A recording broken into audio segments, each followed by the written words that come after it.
You wake up, you check it. Waiting in line for coffee, you check it. Sit down to finally get some work done, but first, you just gotta check it. Refresh, swipe, scroll, repeat. It's frantic, right? Well, welcome to The Explainer. Today, we're diving deep into the science of endless scrolling.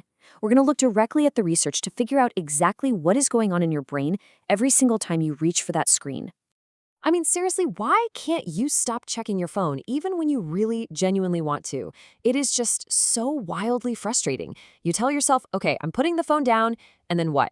3 minutes later, boom, it's right back in your hand. It feels totally out of your control. But listen, as we'll see in the source material today, you are absolutely not alone in feeling this way. All right, let's get into it. First up, the endless checking cycle. The very first thing the research tells us is that this constant checking, it's not just some simple bad habit. It is deeply, fundamentally tied to how your brain processes rewards. Take the classic notification trap. It literally always starts with a thought, right? Maybe there's something new. And that thought immediately sparks this intense feeling of curiosity. Suddenly, your brain is aggressively anticipating a reward. And that curiosity is practically forcing your hand to pick up the device, unlock the screen, and just see what you might have missed. And then there's the late-night social media scroll. We all know this one way too well. It starts so innocently with the thought, just one more video. And watching it gives you this mild pleasure. We're not talking overwhelming joy here, just a tiny little spark of pleasure. But guess what? That tiny spark is all it takes to trigger the behavior. You just scroll without stopping. Hours literally vanish in the dark with the screen lighting up your face, all because you're relentlessly chasing that next tiny hit. It's a subtle pull, but man, it is incredibly powerful when you're tired. And finally, there's the actual struggle to quit. You consciously try to stop, but then the thought hits, I'll just check quickly. And that thought, it generates a massive urge, like a palpable physical feeling. It's this deep gravitational pull, and the inevitable behavior follows. You go right back to using it. The sheer force of that urge just pulls you right back in, completely overriding your rational decision to put the thing away. So what's really driving this? Let's look at the dopamine effect. Okay, let's take a breath and slow things down for a second. We've seen all these chaotic symptoms, but to really grasp what's happening, we need to pivot from the behavior and look at the clear biological science behind it. In psychology, there's this absolutely fundamental concept, dopamine. Dopamine is basically a motivation and reward signal in your brain. Simply put, your brain naturally releases it whenever you encounter something new or interesting. It's basically your brain's chemical way of screaming, hey, this is awesome, keep doing this. Now, here is the absolute most crucial part of the whole equation. Unpredictable rewards actually increase dopamine the most. The source material points out that our brains are inherently wired to seek out surprises. Just think about your phone for a second. Every single time you open an app, you literally have no idea what you're going to see.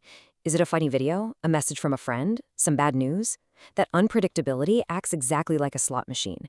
It causes your dopamine levels to spike dramatically simply because the reward is never guaranteed. Which brings us right inside the habit loop. So we've got the trigger and we've got the biological response. But how does this actually build into something permanent? Well, it happens because those small hits of pleasure actually create habit loops. Every unpredictable notification, every funny video, every new message gives you a tiny hit of dopamine. And over time, these small hits are physically wiring your brain. They transform a single, voluntary choice into a continuous, deeply ingrained loop. It locks your behavior into this predictable cycle that becomes incredibly hard to break. And this leads us to a hugely important takeaway. We usually beat ourselves up about this, right? We say, oh, I just have a total lack of discipline. But the actual science tells a completely different story. Your brain is being actively trained by this system. Let me repeat that. It is not a lack of willpower on your part. The unpredictable rewards on your device form a literal mechanical system, meticulously designed by engineers to train your brain to keep coming back. Understanding this shift in perspective is absolutely vital. So, how do we fix it? Let's talk about breaking the loop. Now that we clearly understand we're dealing with a system that literally trains our brains, how do we fight back? Well, the research offers some super empowering, really simple ways to disrupt this loop. First, create small barriers. Something as incredibly simple as physically putting your phone in another room completely interrupts that automatic urge to grab it. Second, limit your triggers. Go in and turn off those unpredictable notifications that are aggressively spiking your dopamine. And third, replace it with other actions.